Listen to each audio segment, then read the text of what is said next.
Hello, everyone, and welcome back to the English in Fluency podcast, the best place to train your ears and boost your confidence in understanding real spoken English. I am your host, Alex, and today we have a very special and slightly challenging episode for you. We are going to step into the world of group conversations. Now, I know exactly what you might be thinking. You might be thinking, Alex, understanding one person is difficult enough. How can I possibly understand 3 or 4 people talking at the same time? It feels impossible. It feels like everyone is speaking too fast, interrupting each other, and changing the topic before you even understand the first sentence. I understand that frustration. That is exactly why we created this episode. Today, you are going to learn how to follow group conversations more easily, how to track multiple speakers, and how to stop getting lost when everyone starts talking over each other. This is B1 level listening practice, which means the English will be natural and real, but clear enough for you to follow the main ideas and details. So, grab a cup of coffee, find a comfortable seat, and let's get started. Before we jump into our main story for today, I want to give you a few tips on how to listen to a group conversation. When you listen to a dialogue between just 2 people, it is like watching a tennis match. The ball goes back and forth. One person speaks, then the other, then the first person again. It is predictable. You know where the ball is going. But a group conversation is more like a basketball game. The ball is passed quickly between 3, 4, or even 5 people. Sometimes 2 people try to speak at the same time. Sometimes someone interrupts. To follow this, you need to stop trying to understand every single word. Yes, you heard me correctly. Do not try to catch every word. Instead, focus on the voice. Every person has a unique voice. Some are high, some are low, some are fast, and some are slow. In today's story, we have 4 friends meeting at a cafe. Their names are Sarah, David, Elena, and Marcus. Try to identify who is speaking. Is it the man with the deep voice? Is it the woman who speaks quickly? Identifying the speaker is the first step to tracking the conversation. Now, let's set the scene for our story. Imagine a cozy little coffee shop on a rainy Saturday afternoon. The smell of roasted coffee beans is in the air. There is a soft sound of rain hitting the windows, and in the background, there is a low hum of other people chatting. Our 4 friends, Sarah, David, Elena, and Marcus, have gathered to plan a birthday party for their friend, Tom. Planning a party is always a recipe for disagreement and chaos, which makes it perfect for our listening practice. As you listen, I want you to pay attention to how they agree and how they disagree. Notice how they change the topic. I will pause the conversation from time to time to explain what is happening. But for now, let's listen to the beginning of their meeting. Try to catch the main reason why they are meeting today. Here they are. The cafe door jingles as Sarah pushes it open, shaking her wet umbrella. She spots David already sitting at a large round table in the corner, looking at his phone. "David, you made it," Sarah says loudly, smiling as she walks over. David looks up, startled for a second, then grins. "Hey, Sarah, I got here early because the traffic was surprisingly light. Can you believe this rain? It's been pouring for 3 hours." Sarah sits down and takes off her wet coat. "I know. I got completely soaked just walking from the bus stop. Where are Elena and Marcus? Are they late as usual?" David laughs and takes a sip of his black coffee. "Marcus texted me 5 minutes ago. He said he is parking the car. And Elena? Well, Elena is probably still deciding which shoes to wear. You know how she is. Just then, the door opens again, and Elena walks in, followed closely by Marcus. Elena is holding a large folder, looking very organized, while Marcus looks like he just woke up, wearing a wrinkled t-shirt. "Hello, everyone. Sorry we are late," Elena announces to the table, placing her folder down with a thud. Marcus decided to take a shortcut, which turned out to be the longest route possible. Marcus rolls his eyes playfully and pulls up a chair. "It wasn't my fault. The GPS was acting crazy. Anyway, I am here now, and I need coffee, badly. David, is the line long?" David shakes his head. "No line at all. Go grab something." Sarah claps her hands together to get everyone's attention. "Okay, everyone, focus. We have a lot to discuss. Tom's birthday is next Saturday. We need a solid plan today." Let's pause right there. Did you catch the introductions? This is how a group conversation starts. It usually begins with chaos. People arriving, greetings, excuses for being late. In the English language, when we arrive at a meeting, we often make small talk first. We talk about the weather, the traffic, or how we got there. This is called phatic communication. It is language used for social smoothing, not really for exchanging important information. Sarah and David talked about the rain. Elena and Marcus talked about being late. This is important for you, the listener, because you need to know when the real topic starts. If you get stressed trying to understand the details about the GPS or the traffic, you will be tired before the main conversation even begins. So, my advice is this: relax during the greetings. Just enjoy the feeling of the voices. Wait for the signal phrase that starts the real meeting. Did you hear the signal phrase? It was Sarah saying, "Okay, everyone, focus. We have a lot to discuss." That is your cue. The small talk is over. The planning starts now. Let's go back to the table. They are going to start discussing the location for the party. This is where tracking speakers becomes tricky. You have 4 people with 4 different opinions. Elena wants something fancy. Marcus wants something cheap. David wants something convenient. Sarah just wants everyone to agree. Listen for the specific place each person suggests. Here we go. Sarah takes a deep breath and looks at her notebook. All right, the first item on the agenda is the location. Does anyone have any ideas?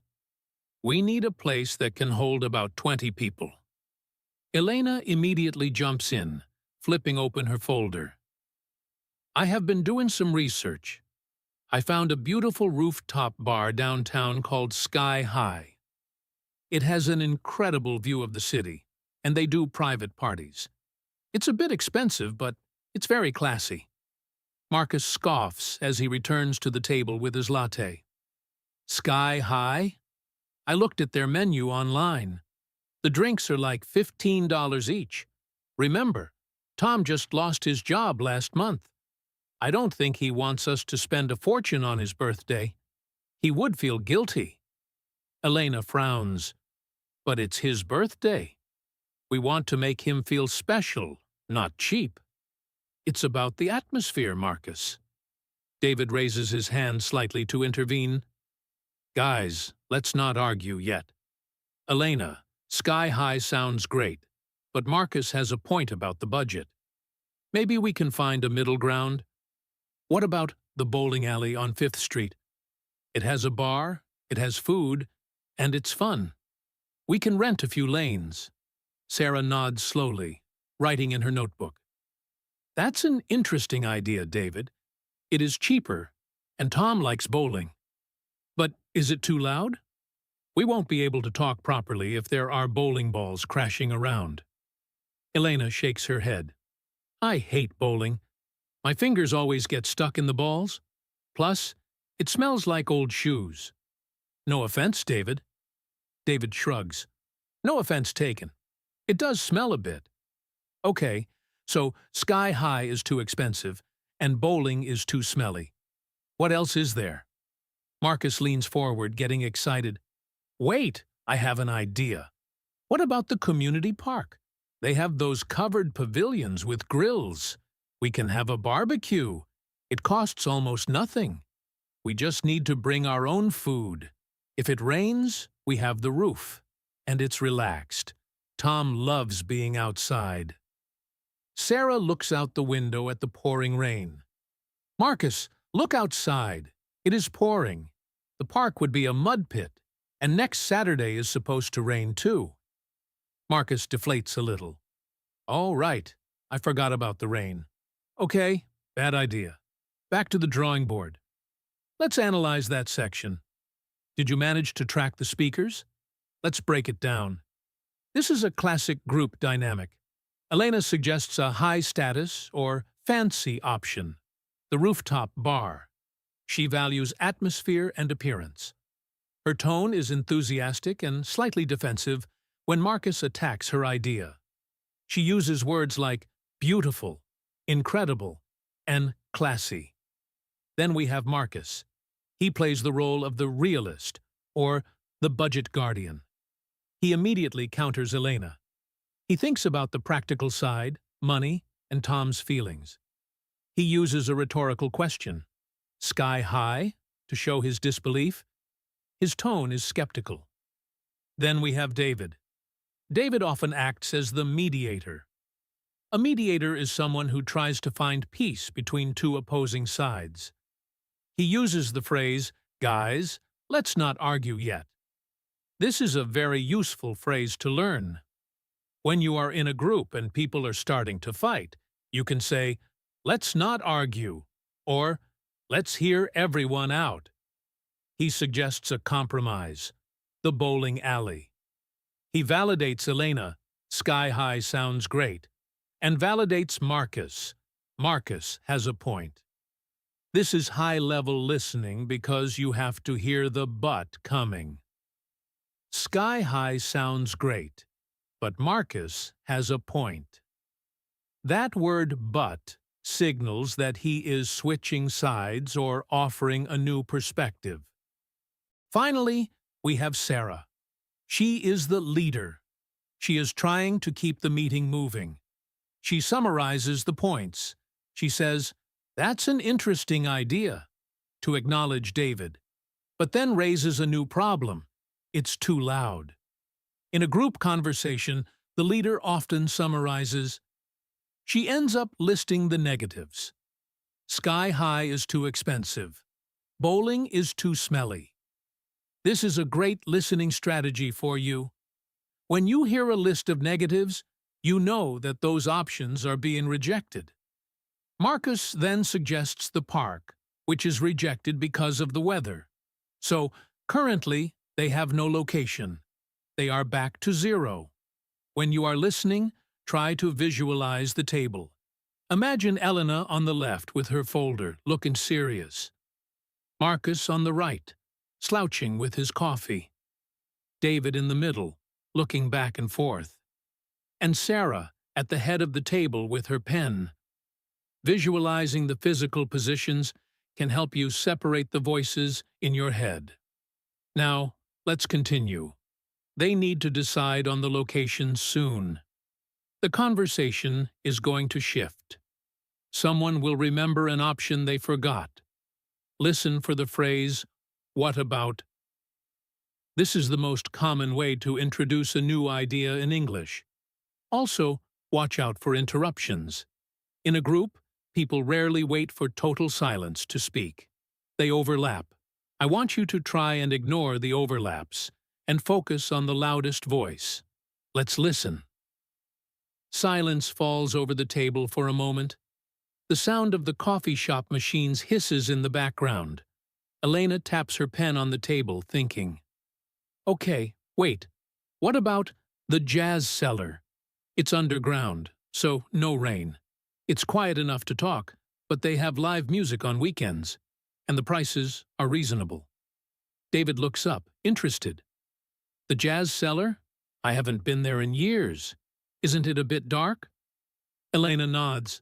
It's moody, not dark. It has a cool vibe. And Tom loves jazz music. Remember that time he played that saxophone solo in college? Sarah smiles at the memory. Oh yes, the famous saxophone solo. He was actually quite good. Does the Jazz Cellar have a dance floor? Elena shrugs. A small one. But I don't think Tom is the dancing type. He prefers sitting and listening. Marcus finishes his latte and sets the cup down hard. I don't know, Elena. Jazz makes me sleepy. I mean, it's nice for like 10 minutes, but then I want to fall asleep. Do they serve real food? Or just snacks? Elena checks her phone. They have a full menu. Burgers, fries, salads. It's pub food. Marcus looks at David for support. David, what do you think? Are you hungry for burgers in a dark basement listening to slow jazz? David laughs nervously. Well, I do like burgers, and it is central. It's easy for everyone to get to by subway. That solves the parking problem, too. Sarah claps her hands again. Okay, we might have a winner. Let's vote. Who is in favor of the Jazz Cellar? Elena raises her hand high. Me. Definitely me. David raises his hand halfway. I'm okay with it. Sarah raises her hand. I think it works. It's unique. Marcus, you are the deciding vote. If you say no, we are back to square one. Marcus looks around the table at everyone's hopeful faces. He sighs dramatically. Fine, I will go along with it, but only if they serve spicy wings. I need spicy wings to survive the jazz. Sarah writes Jazz Cellar largely in her notebook. Great, it's decided. The Jazz Cellar it is. I will call them tomorrow to make a reservation for 7 p.m. Now, moving on to the most important part, the gift. We need to buy Tom something special. Any ideas? Did you hear how the decision was made? This is very typical in group dynamics. Someone suggests a compromise that isn't perfect, but good enough.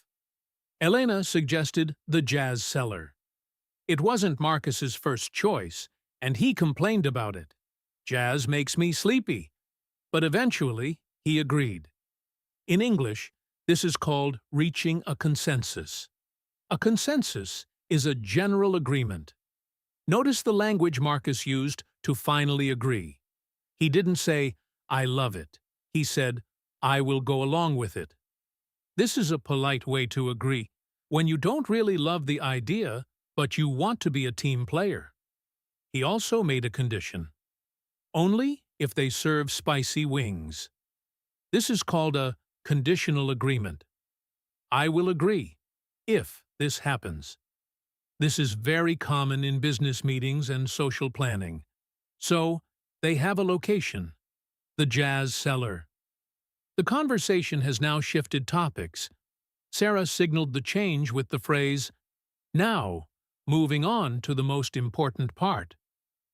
This transition phrase is crucial for you.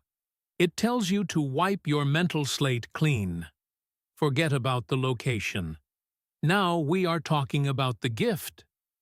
This is where the conversation gets emotional. Gift giving can be very personal. The friends will have different ideas about what Tom needs or wants. Elena will probably want something sentimental. Marcus might want something practical. Let's see what happens. Elena leans forward, her eyes sparkling. Okay, listen to this idea. I was thinking we could make him a scrapbook, a memory book.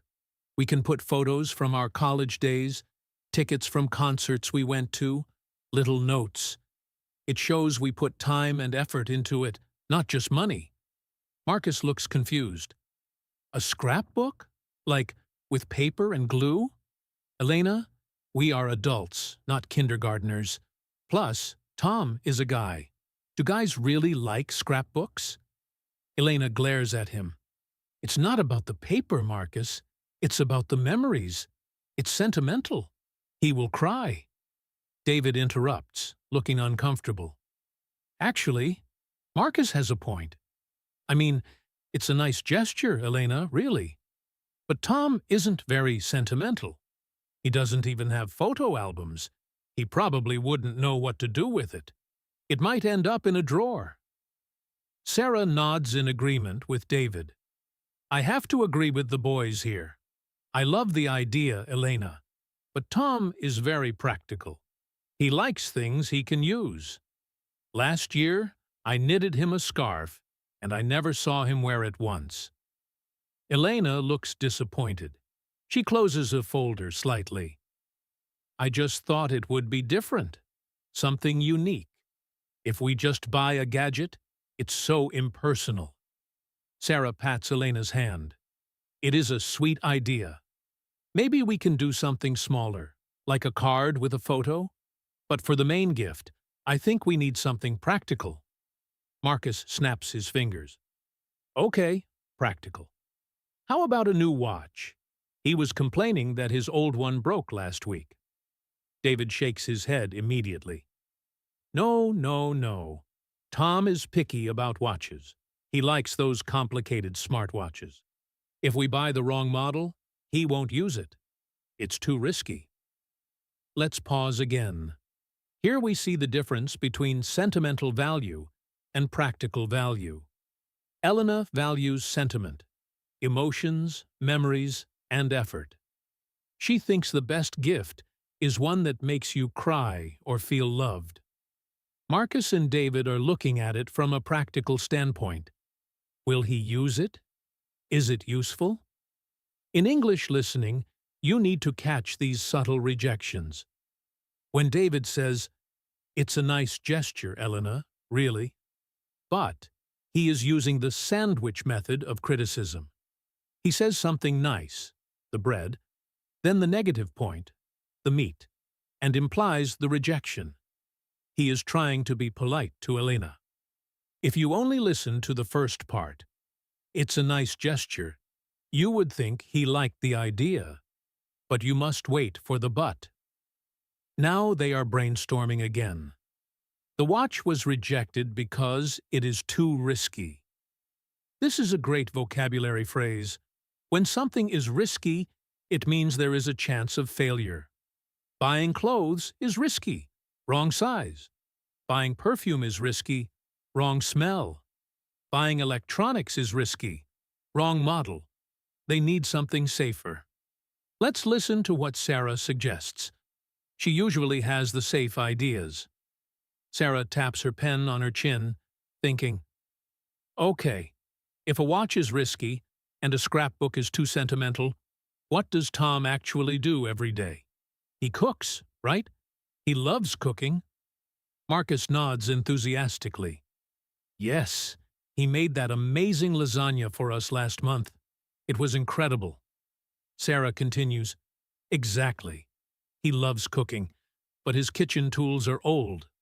I saw him struggling with a blunt knife the other day. What if we get him a high-quality chef's knife? Or a set of professional pans? Elena's face lights up. Oh, that is actually a good idea. It's practical, but it shows we know him. It shows we pay attention to what he likes. David smiles, relieved they are finally agreeing. A professional knife set sounds perfect. We can engrave it too. Put his name on the handle. That way, it's practical and personal. Marcus looks impressed. David, that is genius. Property of Tom right on the blade. That way his roommates won't steal it. Sarah writes chef knife, engraved, in her book. Okay, that sounds like a plan. I can go to that kitchen store downtown tomorrow. They do engraving on the spot. We can split the cost 4 ways. It shouldn't be too expensive. Elena claps her hands. Wonderful. I feel much better about this. I will make a nice card to go with it, maybe with a photo of us eating his lasagna. That connects the gift to the memory. Marcus laughs. As long as I don't have to cut and glue anything, I am happy. I will just contribute money and muscle. I can carry the heavy boxes if needed. Did you see how they solved the problem? They found a solution that combined both needs. It was practical, a knife, but also personal, engraving and a card. This is a hybrid solution. In a conversation, this is the gold standard. Everyone is happy. Notice the language of agreement. Elena says, "That is actually a good idea." The word "actually" is interesting here. It implies she was surprised or skeptical at first, but now she likes it. It shows a change of opinion. David is called a genius, which is high praise. The mood has shifted from tense and argumentative to cooperative and happy. The atmosphere is lighter. Now, I want to talk to you about turn-taking. In that last segment, the conversation flowed smoothly. Sarah spoke, then Marcus, then Sarah, then Elena, then David. It was orderly. However, in a real group, especially among close friends, people interrupt. They talk over each other. When this happens, do not panic. Usually, when two people talk over each other, one of them will back down quickly. You will hear a stutter or a pause, like, "Oh, sorry, you go ahead." The person who keeps talking is usually the one with the most energy or the most important point.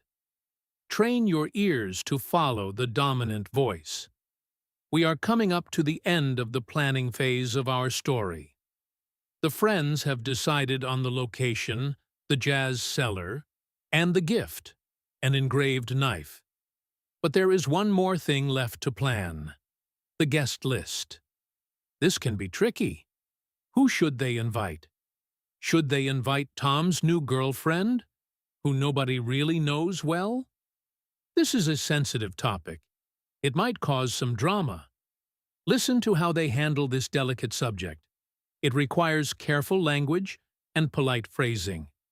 Sarah flips the page in her notebook. Okay, last item. The guest list. I have a draft here.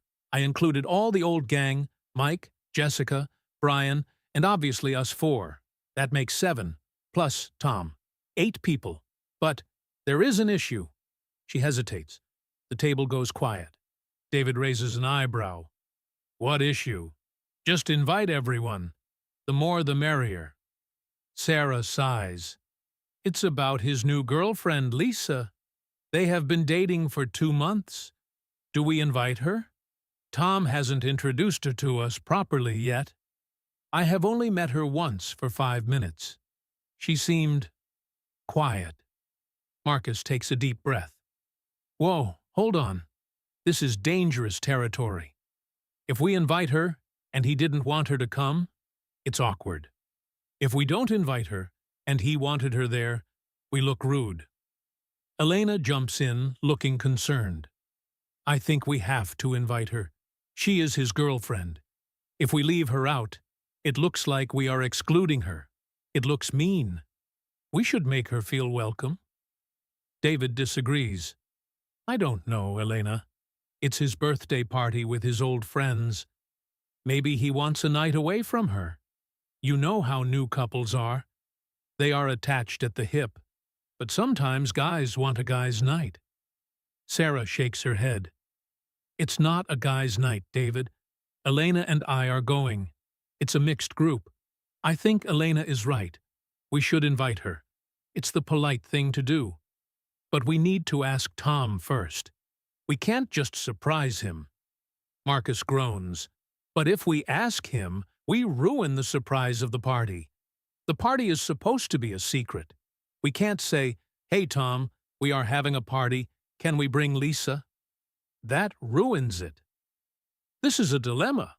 A dilemma is a situation where you have to make a difficult choice between 2 or more options.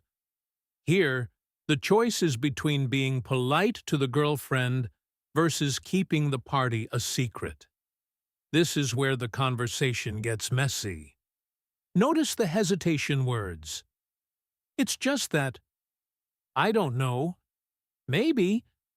When people use these filler words, it means they are thinking carefully or they are unsure. They are navigating a social minefield. In English, we often hedge our opinions in sensitive situations. We don't say, she is annoying. We say, she seemed quiet. The silence after quiet suggests there might be more to the story, but they are too polite to say it. How will they solve this? This is the final conflict of the planning stage. Listen to how they negotiate a solution to the Lisa problem. Sarah thinks for a moment.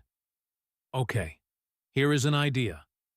What if we text his brother, Tom's brother, Rick? Rick will know if Tom wants Lisa there. Rick can keep a secret. We can say, Rick, we are planning a party. Should we extend an invite to Lisa? That way, we don't ask Tom directly, and we get the right answer. David snaps his fingers. That is smart. Rick is cool. He won't spoil the surprise. He knows Tom better than anyone. Elena smiles. And if Rick says yes, we can reach out to Lisa and make her feel welcome. I can message her. Hey Lisa, we are throwing a party for Tom. Would you like to come? It breaks the ice. Marcus looks relieved. And if Rick says no, then we are off the hook. We just say the party was planned weeks ago for close friends only. No offense intended. Sarah closes her notebook with a final thud. Perfect. That is the plan. I will text Rick when I get home. We have the location, the gift, and the guest list strategy. Meeting adjourned. Who wants another coffee? My treat. The group collectively sighs in relief and stands up, stretching their legs. I'll have a mocha, says Marcus. Just a water for me, says Elena. I need to run to the store before it closes. And that brings us to the next phase of our practice. The planning is over. They have successfully navigated a group conversation. They started with chaos, moved to arguments, found compromises, handled sensitive topics, and finally reached a conclusion.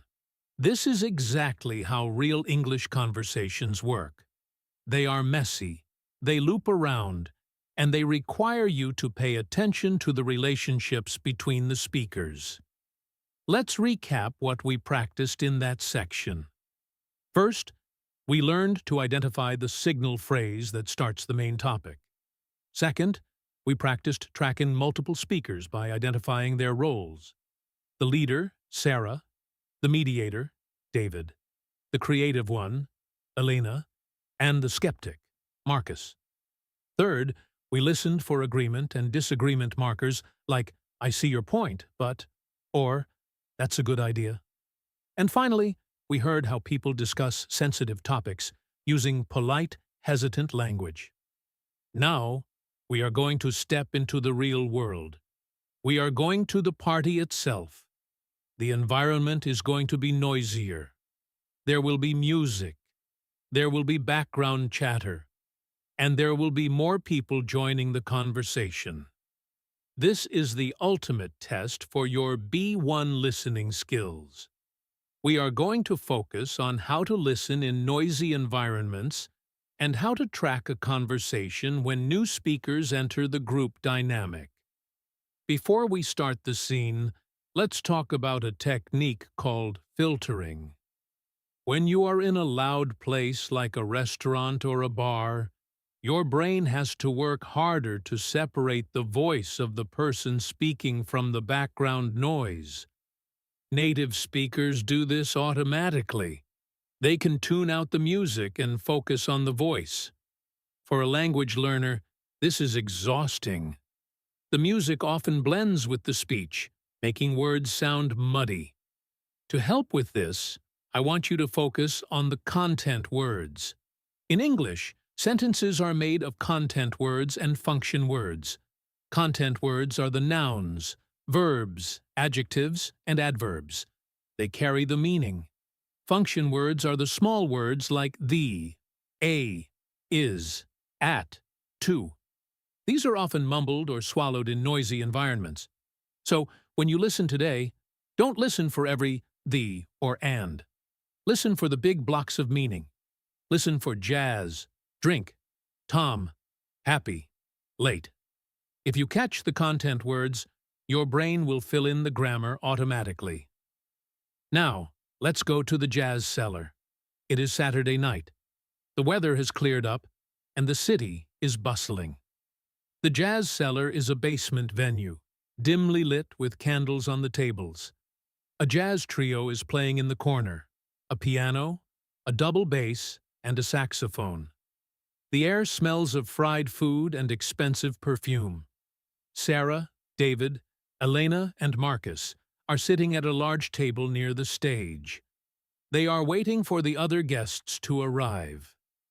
The atmosphere is exciting but a bit tense because they are worried about the surprise. As you listen, notice how the background noise affects the way they speak. They might speak louder or lean in closer. Let's join them.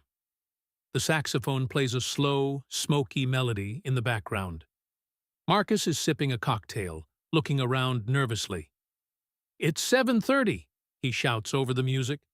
"Tom said he would meet us here at 8 for dinner. Does everyone know the plan?" Sarah nods, checking her phone on the table. "Yes, we told him it's just a casual dinner with the four of us. He has no idea that Mike, Jessica, and Brian are coming too. And Lisa." She lowers her voice slightly. "Did Rick ever text back about Lisa?" Elena leans in, shouting a whisper. "Yes, Rick said definitely bring her. Tom has been really wanting to introduce her to us, but was shy about it. So she is coming too." David wipes his forehead with a napkin. "Phew, that's a relief.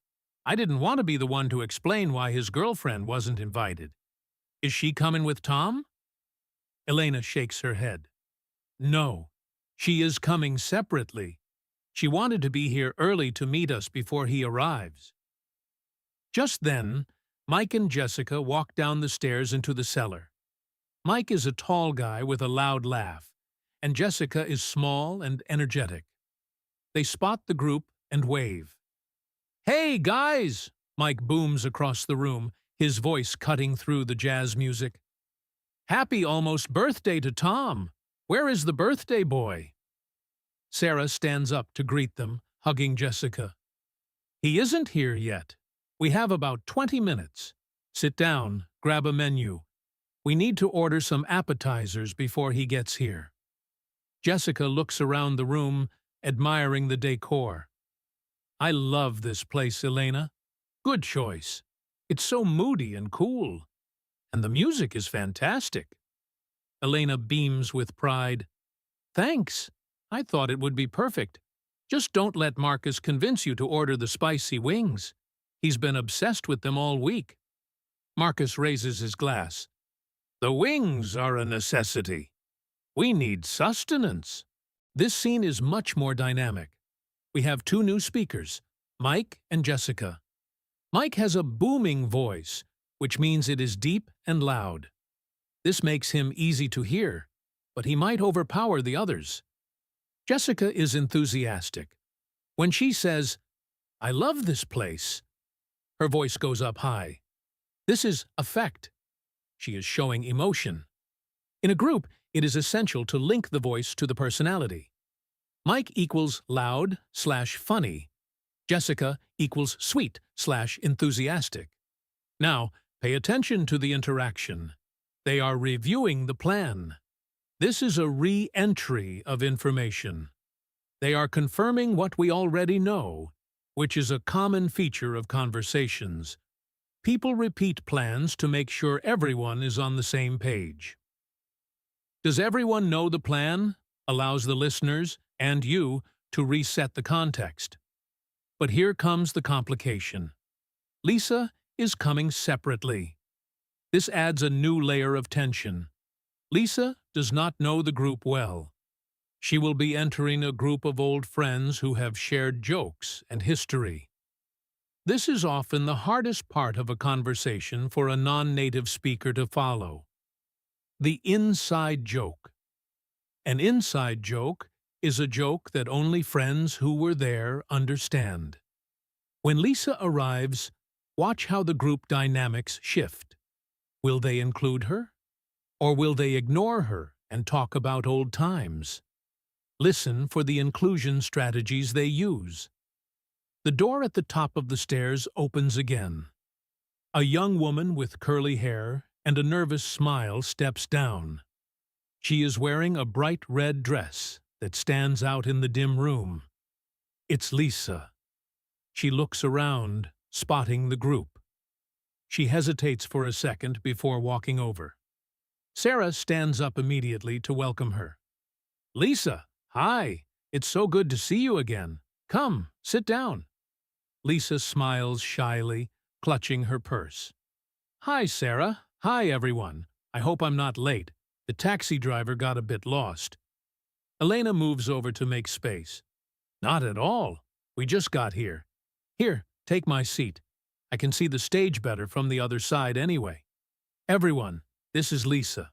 Lisa, this is David, Marcus, Mike, and Jessica."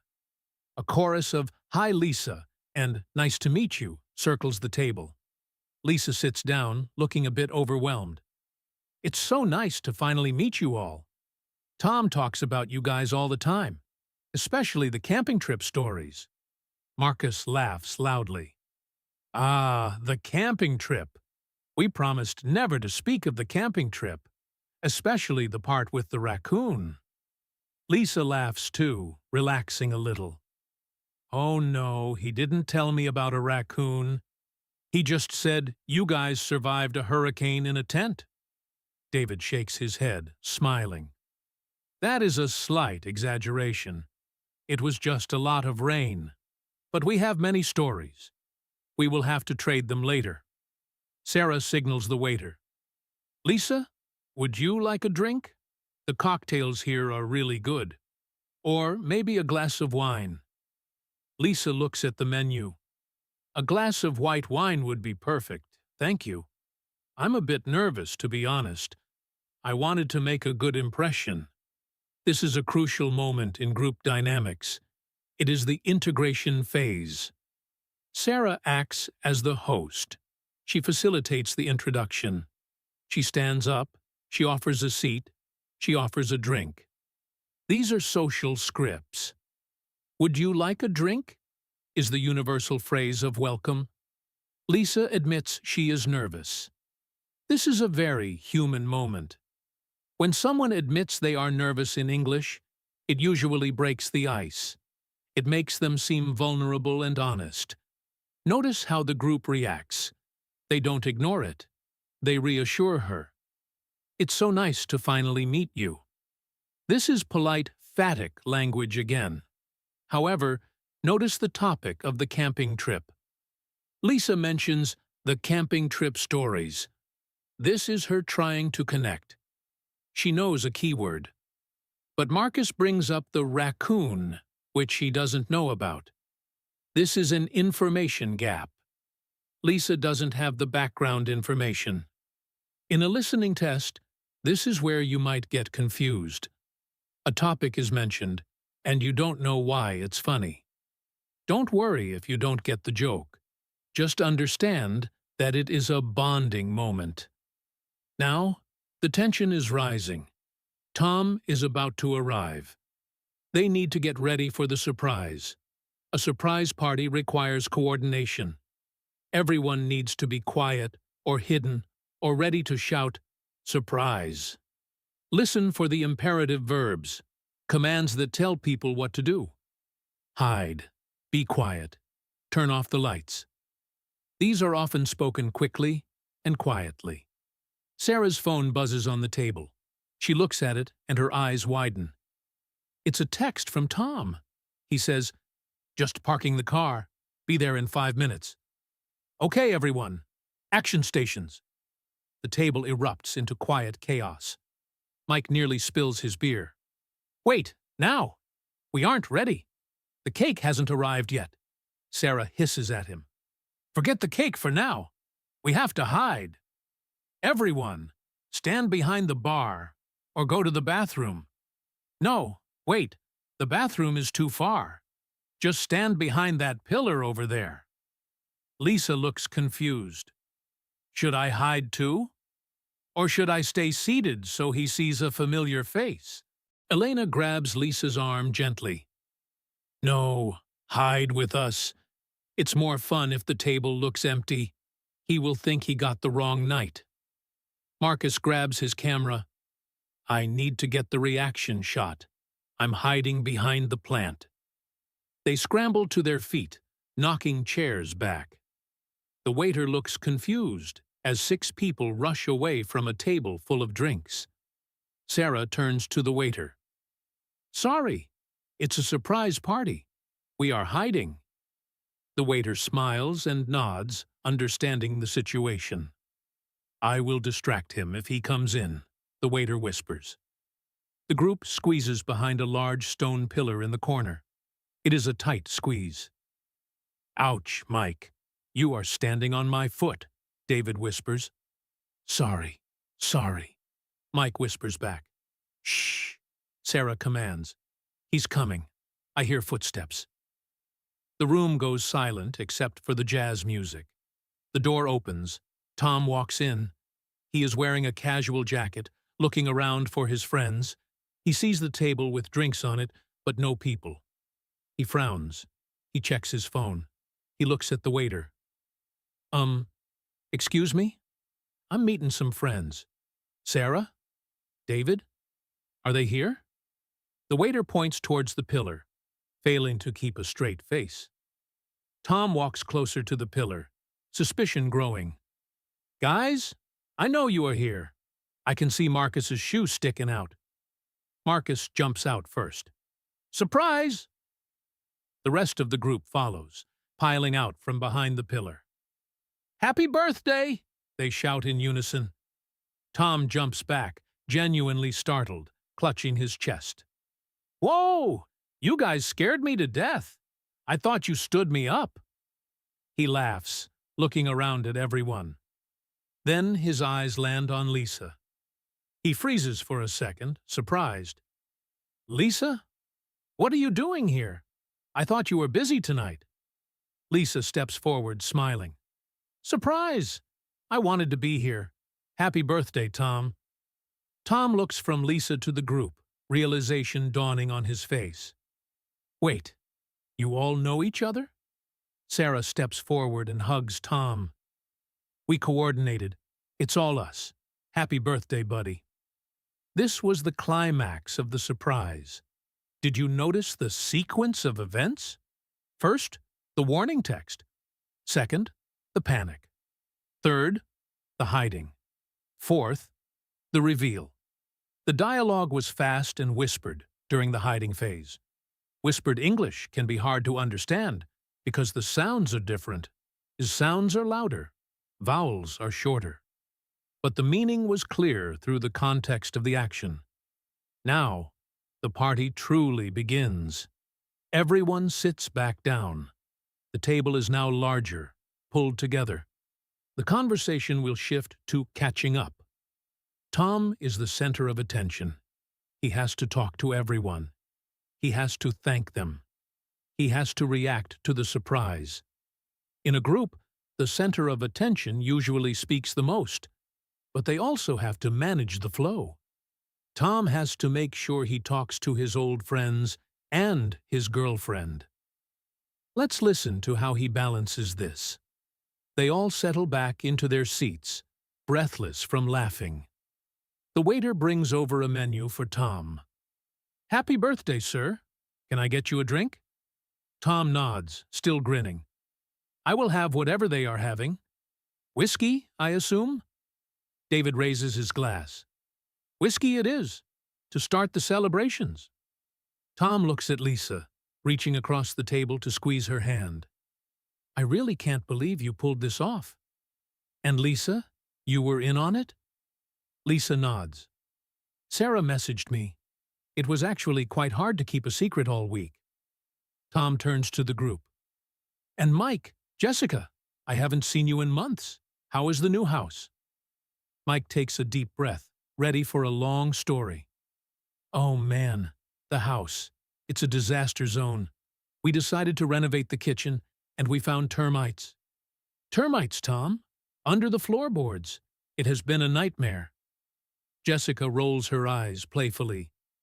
He is being dramatic. It wasn't termites. It was just ants. But yes, it has been stressful. We are living off microwave meals because the stove is disconnected. Tom laughs. Welcome to adulthood. It's all fun and games until the ants invade. Elena interrupts, changing the focus. Forget the ants. Tom, open your present. We can't wait. She pushes a wrapped box across the table. Tom looks surprised. You guys already surprised me with the party. You didn't have to get me anything. Marcus snorts. Open it. It's sharp. Be careful. Here we see a shift in the floor. The floor is a concept in linguistics, meaning who has the right to speak. Right now, the floor is moving around quickly. Mike had the floor to talk about the house. Elena took the floor to talk about the gift. This is called topic management. In a group, you have to fight a little bit for the floor. You have to interrupt or use a phrase like, forget the ants, to signal a change. This might sound rude, but among close friends, it is normal. The rhythm of the conversation is fast. Now, Tom is going to open the gift. This is the moment they planned in the coffee shop. Will he like the knife? Will he notice the engraving? This is the resolution of the gift plot line. Tom tears the wrapping paper carefully. He opens the long wooden box inside. He pulls out the shiny steel chef's knife. The light catches the blade. He tilts it to read the engraving. Property of Tom, the Lasagna King. He bursts out laughing. The Lasagna King! Who came up with that? Sarah points at David. That was David's idea. David looks proud. You made that lasagna 3 times. It's your signature dish now. You have to own it. Tom admires the knife, testing the weight in his hand. This is fantastic. I really needed a new knife. Mine is terrible, and the engraving is hilarious. Thank you, guys. Seriously. He looks around the table, making eye contact with everyone. This is the best birthday I've had in a long time. The gift was a success. The group dynamic is positive. Everyone is happy. The tension of the planning phase and the surprise phase is gone. Now we enter the maintenance phase of the conversation. This is where the group relaxes and just enjoys being together. For a listener, this phase is easier because the speech is less structured. People tell stories, they joke, they laugh. But it can be harder because they use slang, idioms, and references that you might not know. Let's listen to a story Tom tells. He wants to share a funny moment from his week. Listen for the narrative structure. Every story has a setting, a problem, and a solution. Tom takes a sip of his whiskey. You know, this week has been crazy. I almost didn't make it here. I had an incident at work yesterday. Lisa looks concerned. What incident? You didn't tell me. Tom waves his hand dismissively. It's funny now. So, I was in the elevator, going up to the office, and the elevator stops. Just stops, between floors, and it's just me and the CEO of the company. Marcus gasps. No way! The CEO, Mr. Henderson? Tom nods. Yes, the big boss. And we were stuck there for 20 minutes, in total silence. I didn't know what to say. Do I make small talk? Do I talk about the weather? He just stood there, looking at his watch. Mike leans in. So what did you do? Tom shrugs. I started humming. I was so nervous. I just started humming a song.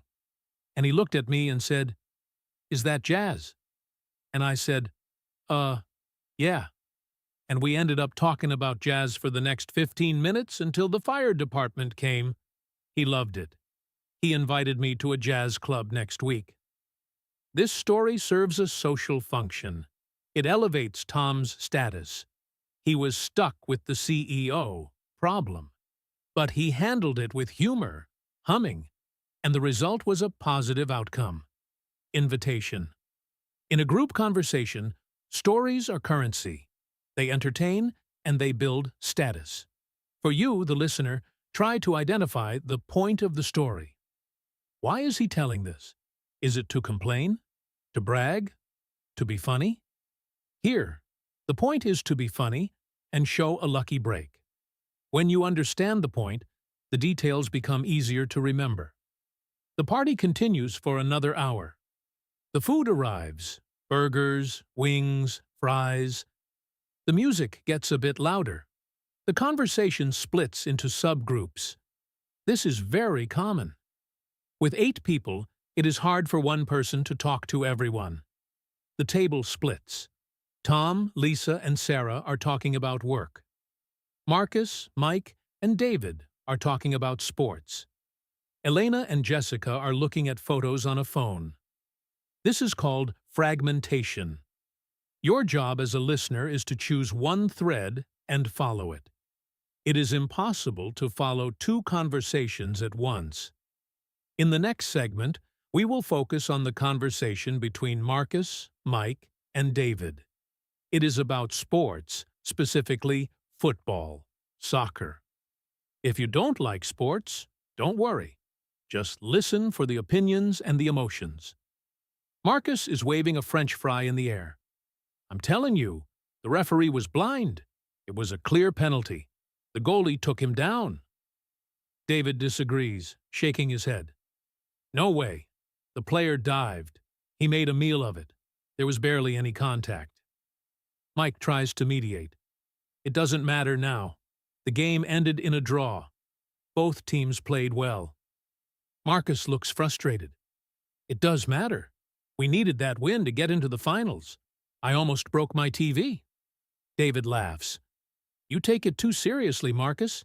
It's just a game. Marcus glares at him. It is not just a game. It is life. It is religion. Mike changes the subject to calm things down. Did you guys see the new player they signed? The kid from Brazil? He is fast. Marcus's mood instantly changes. Oh, the Brazilian kid? Yes, he is incredible.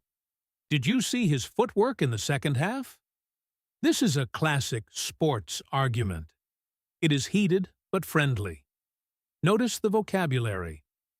The referee was blind is a metaphor for a bad call.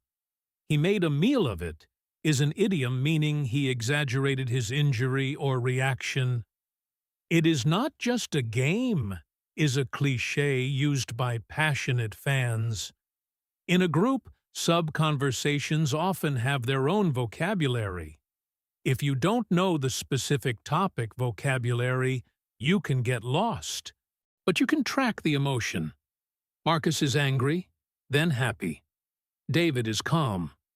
Mike is the peacemaker. Suddenly, the music stops. A voice comes over the microphone. It is the saxophone player. Ladies and gentlemen, we have a special announcement. It's someone's birthday tonight. Tom is in the house. Tom covers his face with his hands, embarrassed. The band starts playing a jazz version of Happy Birthday. The whole restaurant claps. Tom, stand up, Lisa encourages him.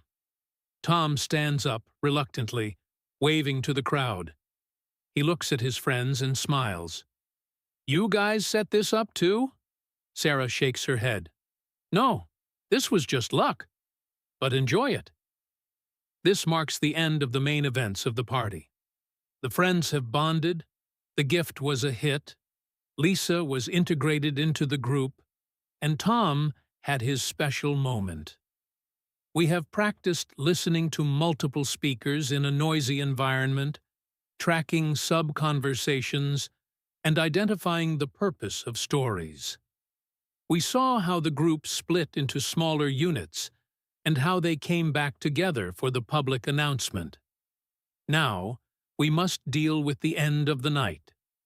Saying goodbye, paying the bill, which is always complicated in a group, and reflecting on the event. We will also look at how people make plans for the future at the end of a social gathering.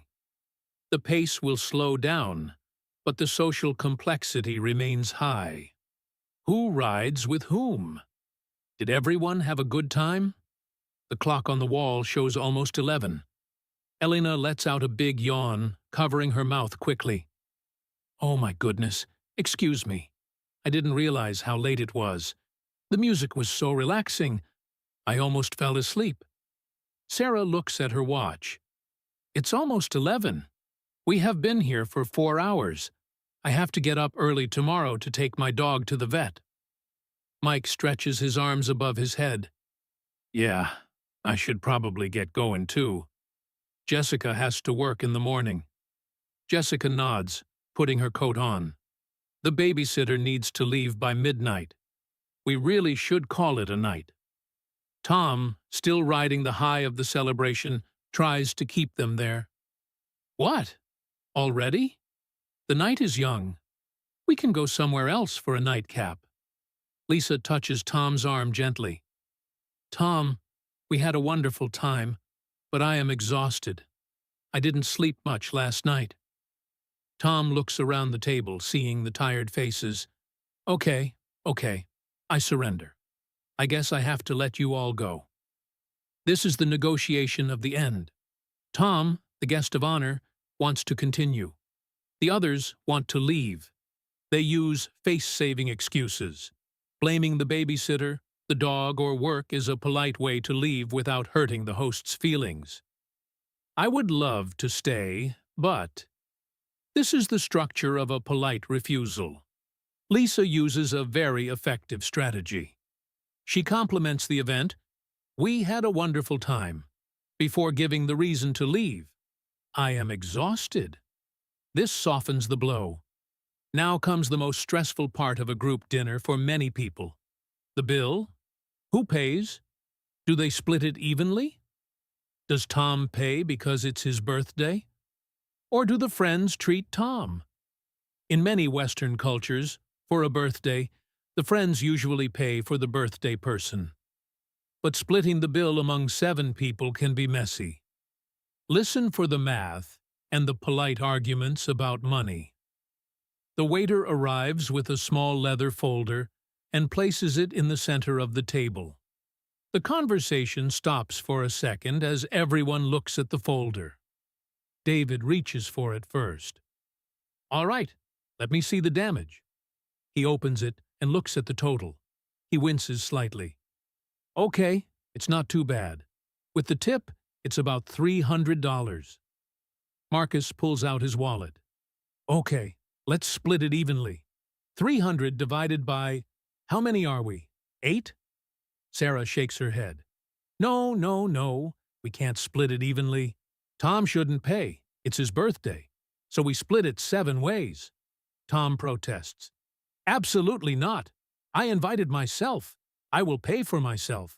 And I want to treat you guys to some appetizers. Elena intervenes. Tom, stop. We planned this. We want to treat you. Please let us do this. Mike does the math on his phone calculator. Okay, 300 divided by 7 is about $43 each. That's reasonable. Jessica frowns. Wait, I didn't drink any alcohol. I only had the soda. Is it fair to split it evenly if some people had expensive cocktails? The table goes quiet for a second. This is an awkward moment. Discussing money can be uncomfortable. David tries to smooth it over. It's okay, Jessica. The difference isn't that big. I had extra drinks, so I will put in more. Let's not make it complicated. I will throw in 60. Marcus puts in 50. We will figure it out. Sarah takes charge. Everyone, just put in what you think you spent, plus a bit for Tom. Pass the folder around. This dialogue is very realistic. It covers the 3 common ways to pay. Split evenly, dividing by the number of people, pay for what you ate, itemizing, and treating, paying for someone else. Jessica raises a valid point about fairness, which creates a small tension. David acts as the peacemaker again by offering to pay more to balance it out. In a listening test, you might be asked, who pays for the dinner? Or, how much does each person pay? Here, the answer is a bit messy. It's a pool of money. They pass the folder around. This is a good example of how real life doesn't always follow a clean script. As the folder makes its way around the table, collecting cash and credit cards, the conversation shifts to logistics. Logistics means the organization of a complex operation. In this case, how does everyone get home? This involves talking about locations, directions, and modes of transport. Sarah puts her credit card in the folder and closes it. Okay, the bill is sorted. Now, how is everyone getting home? Did everyone drive? Marcus holds up his keys. I drove. I have my car. I can drop off Elena and David since they live on my way. Elena nods. Thanks, Marcus. That would be great. I am too tired to wait for the bus. Mike looks at Jessica. We drove separately because I came from work. We are good. We parked just down the street. Tom stands up and puts on his coat. He puts his arm around Lisa. Lisa and I are going to share a taxi. We live in the same direction now. Sarah smiles. That leaves me. I actually took an Uber here, so I will just order another one. She pulls out her phone. It says my driver will be here in 4 minutes. Perfect timing. This segment is full of functional English. Phrases like drop off, on my way, and share a taxi are essential for daily life. Drop off is a phrasal verb meaning to take someone somewhere in a car and leave them there. I can drop you off. On my way means the location is convenient for the driver.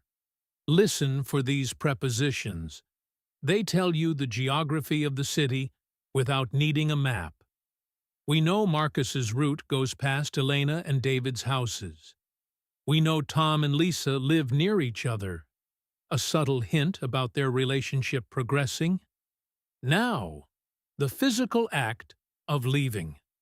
The group stands up from the table. Chairs scrape against the floor. This is the farewell phase. In a group of 8, saying goodbye is not just one event. It is a series of mini-conversations. People hug, shake hands, and exchange final pleasantries. The noise level rises again as everyone talks at once. This is called cocktail party effect. Multiple conversations happening simultaneously. Focus on the specific pairs saying goodbye. They stand up and move towards the exit. The cool night air hits them as they walk up the stairs. It has stopped raining, and the streets are wet and shiny under the streetlights. Sarah turns to Tom first. Tom, happy birthday again. I am so glad we could do this. She hugs him tightly. Tom hugs her back. Thank you, Sarah. You are the best. Thank you for organizing everything. He turns to Lisa. And thank you for coming. It meant a lot to have you here with my friends. Lisa smiles. I had a great time. They are really nice people. Marcus shakes Tom's hand, pulling him in for a bro hug. Happy birthday, man. Enjoy the knife. Don't cut yourself. Tom laughs. I'll try not to. Thanks for the gift, really. Mike and Jessica wave from the sidewalk. We are heading that way. Happy birthday, Tom. Good night, everyone. They walk off into the darkness. Sarah checks her phone. My Uber is here. That was fast. Good night, everyone. Text me when you get home safe. She waves as she gets into a white car that pulls up to the curb. Elena gives Tom a kiss on the cheek. Good night, birthday boy. Don't stay out too late. Tom nods. I won't. Good night, Elena. Night, Marcus. Thanks for the ride offer. Marcus nods. No problem. Car is this way. Come on, Elena. David, let's go. Did you hear the different levels of intimacy? Close friends hug, Sarah and Tom. Male friends often do a handshake that turns into a one-armed hug, Marcus and Tom. New acquaintances or casual friends shake hands or wave, Mike and Jessica. The language also changes. Text me when you get home safe is a very common phrase used to show care and concern. It is a marker of a good friendship. Now, only Tom and Lisa are left standing on the sidewalk. The after-party moment. This is a private conversation between two people, returning to a dialogue format which is easier to track, but it is important because it reflects on the group event. They will debrief. They will analyze the party. They watch the cars drive away. Tom sighs happily. Well, that was perfect. I really didn't expect any of this. Lisa takes his hand. They are great. I was so nervous, but they made me feel so welcome.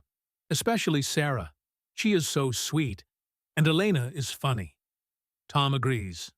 Yeah, they are a good group. I've known them for years. I'm glad you finally met them. And I'm glad you liked the gift. Lisa laughs. The Lasagna King? That is going to stick forever.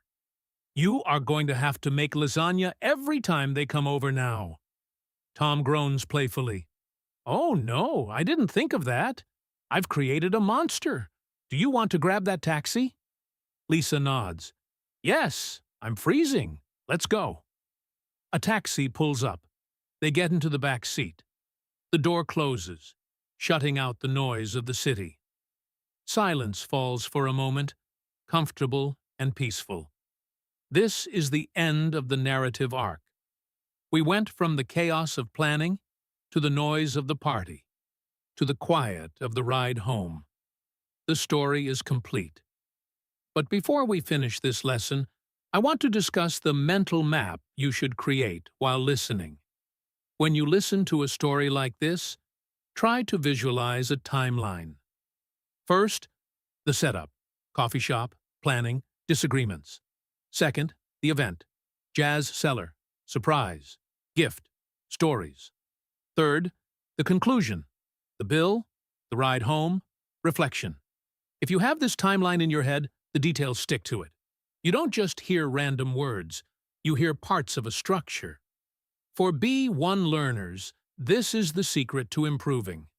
Don't just listen to the sounds, listen to the story. We have covered a massive amount of ground in this episode.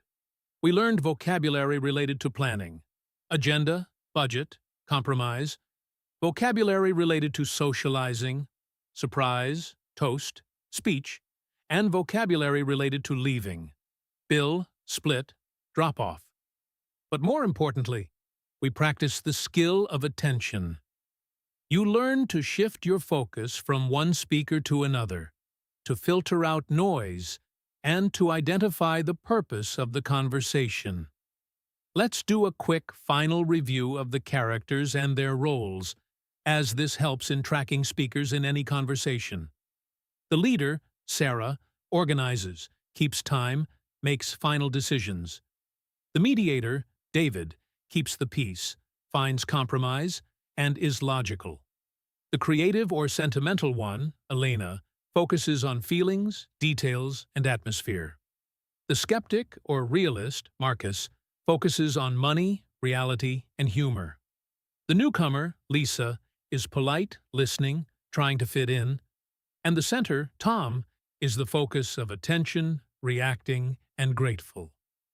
Next time you watch a movie or listen to a podcast with a group of people, try to assign these roles. Who is the leader here? Who is the joker? It will help your brain predict what they are going to say. If you know Marcus is the skeptic, you will expect him to complain about the price. If you know Elena is sentimental, you will expect her to like the scrapbook idea. Predicting is a huge part of comprehension. Thank you so much for staying with me through this long and detailed journey. I know listening to long scripts can be tiring, but it is the best way to build your listening stamina. Real life is not a series of 2-minute clips. Real life is long, meandering conversations. By practicing with these long scripts, you are training your brain for the real world. If you liked this format, please hit the like button and subscribe to English in Fluency. I put a lot of work into creating these realistic scenarios for you. In the comments, tell me, what was your favorite part of the story? Was it the surprise, the argument about the bill, or the story about the elevator? I read every comment, and it helps me plan future lessons. This is Alex, signing off. Remember, fluency is not about speaking fast. It is about understanding deeply and connecting with others. I hope you feel more ready to jump into your next group conversation in English. Good luck with your studies, and I will see you in the next episode. Goodbye.